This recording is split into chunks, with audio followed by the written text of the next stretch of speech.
Charles, I was really struck by what Michelle said about the parallels to the civil rights movement. I've been thinking about the same thing and about the footage that Americans saw of protesters crossing the Edmund Pettus Bridge, and what a galvanizing sort of moral moment that was for Americans when they realized that peaceful protesters were being attacked by law enforcement at that time.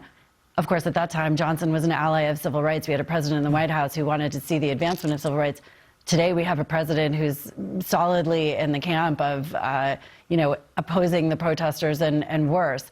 So what happens now, do you think, in this kind of unique civil rights moment? Is this a legal strategy that needs to keep getting pursued? Is this public pressure? Where do we go when we have a White House and an administration that seems to be the enemy of civil rights in such a deep way?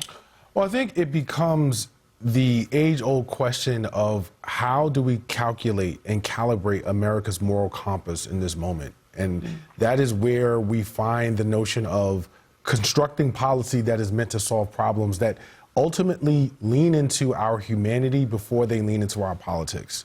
And this is the space that we find ourselves in. It is not a new space. It is not a space that historically eludes us.